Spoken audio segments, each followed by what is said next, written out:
अगर आप दुनिया में समंदर को देखें तो आप पता लगा सकते हैं कि कौन सा रास्ता कितना खतरनाक है। और आज हम अपनी स्टोरी में इन्हीं समुद्री रास्तों में से एक अदन की खाड़ी की बात करेंगे। इसी रास्ते में एक व्यापारिक जहाज समुद्री डाकुओं ने कब्जा कर लिया, जिसमें सवार कई बेगुनाह क्रू मेंबर और चारों तरफ मंडरा रहा समुद्री लुटेरों का खतरा।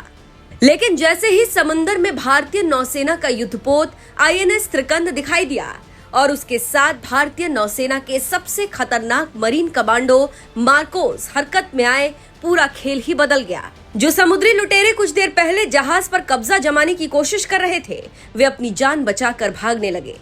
ये सिर्फ एक सफल रेस्क्यू ऑपरेशन नहीं था, बल्कि दुनिया के सामने भारतीय नौसेना की ताकत, तैयारी और प्रोफेशनलिज्म का एक और शानदार प्रदर्शन था। बात दरअसल यह है कि बुधवार रात अदन की खाड़ी में MV गोल्डन आर्सेनल नाम का एक व्यापारिक जहाज समुद्री लुटेरों के निशाने पर आ गया। इस जहाज पर भारत के लिए जरूरी सामान भी लदा हुआ था और सबसे अहम बात यह थी कि इसमें एक भारतीय नागरिक सहित कई क्रू मेंबर मौजूद थे। क्रू ने अपनी सूझबूझ का परिचय देते हुए खुद को जहाज के एक सुरक्षित केबिन में बंद कर लिया और वहीं से कम्युनिकेशन चैनल के जरिए भारतीय नौसेना तक मदद की गुहार पहुंचाई। संदेश मिलते ही भारतीय नौसेना का युद्धपोत INS त्रिकंद तुरंत घटनास्थल की ओर रवाना हुआ। लेकिन असली कहानी तो अब शुरू होती है। INS त्रिकंद से भारतीय नौसेना की सबसे विशेष स्पेशल फोर्स मार्कोस को ऑपरेशन के लिए तैयार किया गया। कुछ ही समय में कमांडो जहाज पर पहुंच चुके थे। उनकी मौजूदगी भर से ही समुद्री लुटेरों के हौसले पस्त हो गए। रिपोर्ट्स के अनुसार भारतीय नौसेना के पहुंचने की भनक लगते ही समुद्री लुटेरे जहाज छोड़कर फरार हो गए। उसके बाद मार्कोस ने पूरे जहाज की बारीकी से तलाशी ली, हर हिस्से को सुरक्षित घोषित किया और सभी क्रू मेंबर्स को सुरक्षित बाहर निकाला।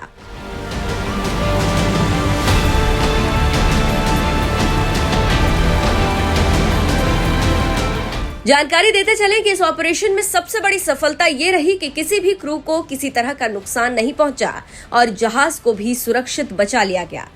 यही वजह है कि आज पूरी दुनिया में मार्कोस का नाम बेहद सम्मान के साथ लिया जाता है। लेकिन आखिर ये मार्कोस है कौन?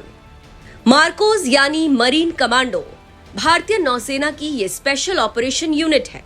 दुनिया की सबसे कठिन ट्रेनिंग पाने वाली एलीट फोर्स में गिनी जाती है। इनका काम सिर्फ युद्ध लड़ना नहीं होता, ऐसे मिशनों को अंजाम देना होता है जिन्हें सामान्य सैनिक ना कर सके। रक्षा मामलों के जानकारों की माने तो मार्कोस हर परिस्थिति में ऑपरेशन करने की क्षमता रखते हैं। इनकी ट्रेनिंग इतनी कठिन होती है कि बहुत कम लोग ही इसे पूरा कर पाते हैं। कहा जाता है कि चयन प्रक्रिया के दौरान अधिकांश उम्मीदवार बीच में ही बाहर हो जाते हैं। जो अंत तक टिकता है वही मार्कोस की वर्दी पहनने का अधिकार हासिल करता है। इनकी विशेषज्ञता में आतंकवाद विरोधी अभियान, बंधक मुक्त कराना, समुद्री सुरक्षा, डायरेक्ट एक्शन मिशन, विशेष टोही अभियान और हाई वैल्यू टारगेट ऑपरेशन शामिल है। यानी जहां जोखिम सबसे ज्यादा हो वहां सबसे पहले मार्कोस पहुंचते हैं। आतंकियों और समुद्री लुटेरों के बीच भी मार्कोस का जबरदस्त खौफ माना जाता है। कई सुरक्षा विशेषज्ञ बताते हैं कि उनकी लंबी दाढ़ी और बेहद आक्रामक ऑपरेशन शैली के कारण कुछ आतंकी इन्हें दाढ़ी वाला फौज कहकर भी याद करते रहे हैं। लेकिन ये पहली बार नहीं है जब मार्कोस ने ऐसा कारनामा किया हो। पिछले 1.5 दशक में उन्होंने अदन की खाड़ी में कई सफल एंटी पायरेसी मिशन पूरे किए हैं।